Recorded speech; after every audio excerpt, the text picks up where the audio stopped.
안녕하세요, 배투입니다. 제가 이 영상을 보면서 느낀 점은 몇몇 한국의 우파들도 꼭 같이 봤으면 했다는 겁니다. 요새 뉴스나 유튜브를 보면 스스로를 우파라고 떠벌리고 다니면서도 아주 기본적인 소양으로 한국 우파의 근본적인 이념이 뭔지, 우파의 정의와 유래가 뭔지, 고전 우파 정치 철학이 뭔지, 사회주의와 공산주의 차이는 뭔지 생각조차 하지 않으면서 스스로를 우파라고 떠드는 사람들이 너무 많이 늘었다는 겁니다. 이 사람들은 보수 성향의 우파가 아니라 우리나라 현재 좌파 이데올로기에 반발심을 갖게 되어 상대극으로 흘러온 것 뿐인데, 사실 그게 잘못됐다는 건 아니지만 스스로를 우파라고 밝혔으면 좀 배우고 알아서 좌파보다 나은 모습을 보여야 하지 않나요? 제가 올리는 동영상들을 통해 진정한 보수의 의미에 대해 고찰하고 실증적 데이터에 기반한 논리로 터무니없는 이성주의와 감정적 집단성으로 사회적 후상과 탄압 그리고 국가 이익을 해치는 무리들에게 맞설 수 있기를 진심으로 기원하며 영상을 시작하겠습니다. 우선 소개시켜드릴 사람은 터커 카럴스입니다. 터커 카럴스는 미국에서 조선일보 취급을 당하는 팍스 뉴스의 해설가이자 앵커입니다. 터커는 캘리포니아주의 샌프란시스코 태생이며 기업가와 미국 상원 의원을 가족으로 둔 상류층 출신의 어머니 밑에서 자랐습니다. 이 사람의 배경이 특이한 이유는 이 사람의 커리어 시작은 현재 진보 진영을 대표하는 매체에서였어요. 기자로 활동할 때 뉴욕 타임즈나 더 뉴 리퍼블릭 등의 기사를 기고했고 첫 발을 내딛은 메이저 방송국 CNN이었습니다. 거기서 뉴스 해설을 맡아 하다가 MBC로 옮겼는데 MBC는 한국의 KBS라고 생각하시면 됩니다. 문제는 MBC도 장난하게 좌파거든요. 그래서 뼛속이 보수인 이 사람은 결국 밀려납니다. 그러고선 10년 전쯤 팍스라는 방송국에 새 둥지를 틀게 되죠. 터커의 사상은 중도 성향의 공화당 지지자라고 생각하시면 됩니다. 한국 사람들은 중도라는 단어에 반감을 드러낸 사람들이 많은데 정치적 박쥐라고, 하지만 이 영상을 보시고 스스로 사고할 줄 아는 지식인의 중도성이란 우파 좌파를 떠나 본질을 직시하는 능력이란 걸 느끼셨으면 좋겠습니다. 이번 영상은 첨예한 토론 배틀이 아니라 인터뷰에 가깝기 때문에 단어 자체의 사전 뜻보다는 대화가 부드럽게 흘러가는 것에 비중을 뒀습니다. If you wake up one morning and you find yourself in a society where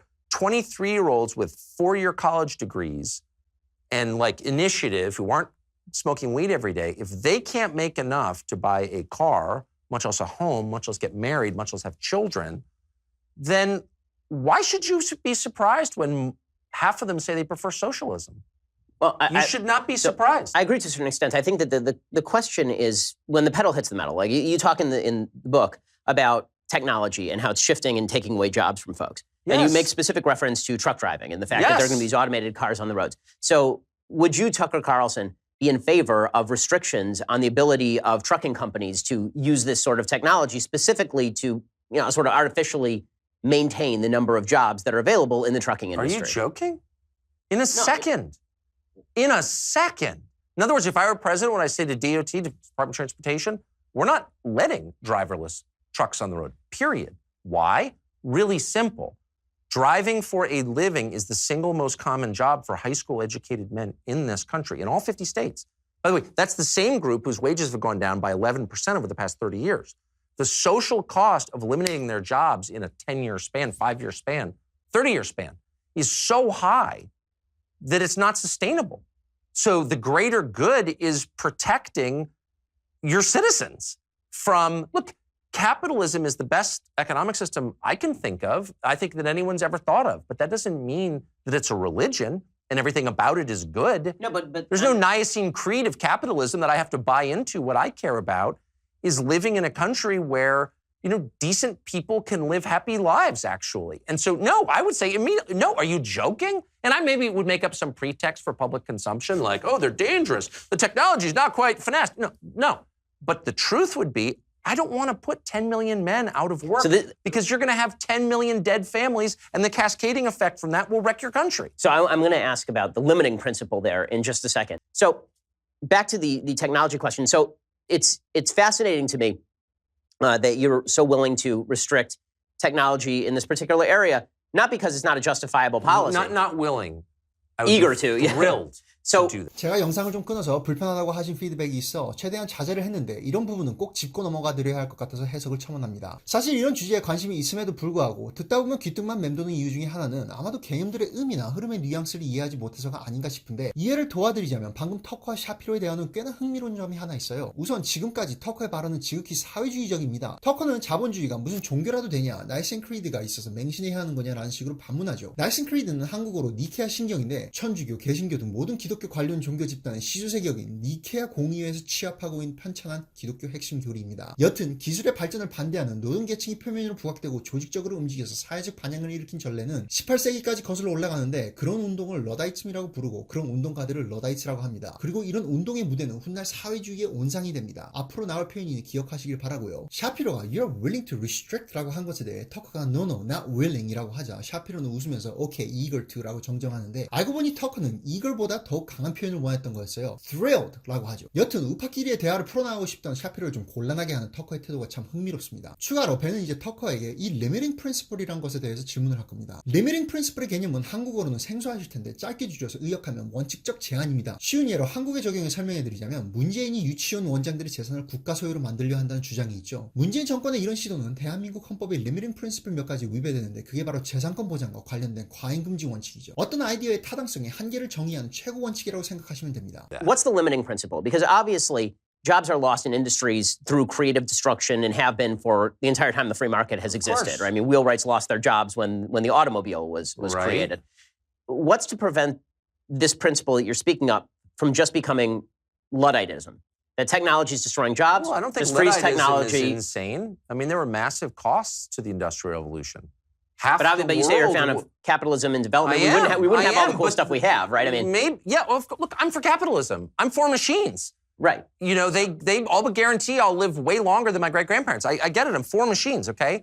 I'm just saying that there was a cost. Half the world was enslaved for 70 years under Bolshevism because those countries didn't manage, I would argue, the transition from an agrarian economy into an industrial one. That's what that was, okay? So we're on the cusp of a completely transformative revolution, as or more transformative as the Industrial Revolution, and no one is trying to take control of it at all or figure out how to channel these forces into an outcome that we want to live with realistically. And because they're not, you're going to see reactions, and you're already seeing reactions against this stuff that are flat out extreme. So the model, again, is Teddy Roosevelt, who was a capitalist, a patriot, a man of deep faith.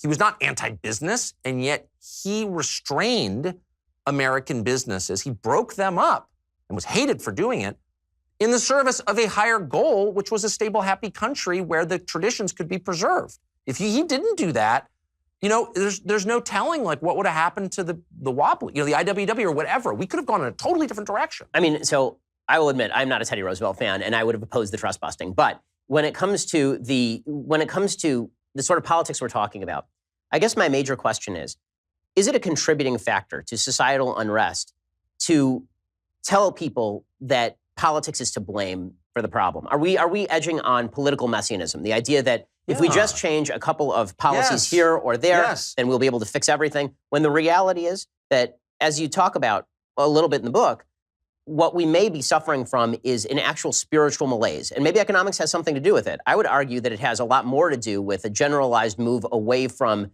social fabric driven by all of the course. factors I mean, that of used to course, I exist in agree with you churches completely. and all of these things. And that if we are going to maintain both freedom and stability, you know, the John Adams formulation was that this Constitution was only built for a moral and virtuous people. It wasn't built for any other. Got it. There are two ways to actually tackle that. One is to say we are no longer moral and no longer virtuous, so we have to change the freedom. And the other is to say, well, if we want to maintain the freedom, we have to become moral and virtuous again. And I wonder if we as public figures, because we're in the same business more or less, where we ought to be putting our focus. Should we be putting our focus on justifying people's fears about the economy and suggesting that a political messiah is around the corner? Or should we be saying to people, listen, the industry in your town may be dying. And as a temporary stopgap, perhaps we can stop technology from advancing. Perhaps we can stop trade from eating your job. Or should we be saying to people, listen, America was built by folks who crossed mountains to go to the middle of nowhere in pure risk. And you are guaranteed nothing in the United States but the adventure of your life. There are 7 million unfilled jobs. Maybe we need to actually move. Maybe you need to go to North Dakota and get a fracking job. Yeah, leave your parents' graves in the town you grew up in to move to some soulless city and become a cog in some thing. Well, I mean, that's I mean, the biblical mandate. Leave the land that you've known and go to some place for adventure. I don't know. It's a mixture of both. And I would, to answer your initial question, anyone who argues that any of this is going to be fixed by a person or a bill that makes its way through Congress or new Supreme Court justice is lying to you. That's a grotesque and dishonest oversimplification of the sort that politicians and, by the way, talk show hosts specialize in. And so to the extent I played a role in lying about that, I'm sorry. I never want to be that guy. I always want to acknowledge how complex and multifaceted all of these problems are, because they are. 영상 후반부에 나오는 인용구나 관련 인물의 언급을 100% 이해하시는 분은 한국인, 미국인을 막론하고 많지는 않을 겁니다. 그게 정상이에요. 기독교인 중에서도 니케아 신경이라든지 아까 샤피로가 인용한 성경 인용구를 아는 사람은 열에 하나도 안 될 겁니다. 이번 영상을 마치며 몇 가지 해석을 더 해드리겠습니다. 우선 샤피로의 창조적 파괴 언급이죠. 이는 20세기의 오스트리아 경제학자 슌페터가 주장한 경제학에서 언급된 용어로 경제의 진화의 한 부분입니다. 기술의 발전과 사회적 구조의 변화로 인해 경제의 한 분야는 또 다른 분야의 창조를 위해 파괴될 거란 이론이었습니다. 다음 부분은 터커의 볼셰비즘 언급이죠. 사실 저는 이 부분을 들으면서 샤피로가 닥치고 있을 건지 감정적으로 나올 건지 궁금하다 싶었습니다. 볼셰비즘은 아시다시피 쉽게 설명하자면 소비에트의 시초가 된 혁명파의 사상입니다. 이 부분은 흥미롭게도 정설과 음모론의 경계선에 있는데 볼셰빅의 주요 거물들이 당시 유태인이었고 볼셰비즘의 초색 이념도 유태인 집단에서 비롯됐고 빼박켄트 팩트는 공산주의의 아버지인 카르 마르크스가 유태인이었다는 거죠. 여튼 터커가 볼셰비즘 어쩌고 할 때 좀 웃겼어요. 다음 언급은 테디 루즈벨트입니다. 루즈벨트는 미국의 26대 대통령으로 유럽의 1차 세계대전 발발에 초일기에 들어갈 무렵 대통령을 했던 사람입니다. 루즈벨트가 가장 회자되는 부분은 영상에서도 언급된 대기업 쪼개기인데 잠시 그 당시 설명을 드리자면 미국의 1차 황금 시대라 불리는 1차 세계대전 전 기간인 1897년부터 1902년 정도의 기간 동안 미국 기업들은 정말 미친듯이 인수합병을 통해 몸집을 불려갔어요. 한국 사람들도 잘 아는 락커펠러의 스탠다드 오일, 미국의 담배 산업을 단독 독점하던 어메리칸 타바코 컴퍼니가 있어 그 외에도 육류업계에서도 독점 카르텔이 있었습니다. 당시에 루즈벨트는 이런 회사들을 박살내는데 앞장섰습니다. 어떤 분들은 미국은 시장이 워낙에 크고 땅덩어리가 커서 재벌이 문어발식 시장 장악이 불가능하다고 주장하시는데 글쎄요. 미국이 그 당시 과득점 회사들을 그대로 두고 대공황을 맞이했다면 저는 미국도 한국형 재벌이 생겼을 거라 믿어 의심치 않습니다. JP모르겐이 금융업만 집중하겠다는 신념이 있어서 US 스틸을 만든 게 아니잖아요. 그리고 요새 한국에서 판치는 편협한 고정관념으로 뭐 사유재산을 무시하는 좌파 빨갱이였다고 생각하실 분이 계실지도 몰라서 살짝 언지를 드리자면 루즈벨트는 국가안보를 단 한 번도 뒷손으로 생각한 적 없는 군인 시절에 직접 말 타고 총 쏘고 다니던 공화당 인물입니다. 다음으로는 IWW라는 게 언급됐는데 이건 당시에 막강한 영향력을 행사하던 미국의 노조입니다. 당시 급진적이고 폭력적인 노조운동을 전국에서 주도하던 노조로 악명이 높았습니다. 그리고 간단히 언급된 존 아답스는 미국의 2대 대통령이자 현재 미국 헌법의 초원을 기초한 사람 중에 하나입니다. 또 샤피로가 노스다코타에 가서 프래킹이나 해라 이런 말이 나오잖아요. 프래킹은 셰일가스 채굴을 뜻하는데 한국 단어는 없어요. 그냥 고유가 시대에 미국에서 한창 유행했던 신기술을 이용해 기름 파는 분야라고 이해하시면 됩니다. 마지막으로 샤피로가 언급한 너의 고향을 떠나 모험하라라는 부분은 샤피로가 성경의 구약의 창세기 부분을 인용한 건데 사실 샤피로는 독실한 유태인이에요. 샤피로가 인용한 부분은 야훼께서 아브라함에게 땅, 나라, 자손, 언약을 하는 부분에서 고향을 떠나 모험하는 걸 두려워하지 말라 뭐 이런 맥락의 구절인데 솔직히 저도 샤피로가 인터뷰에서 굳이 이걸 인용했어야 하나 잘 모르겠습니다. 물론 저도 이해 못하는 부분이 있어요. 뭐 이 편도 곧 올려드릴 계획인데 총정리는 그때 하도록 하겠습니다.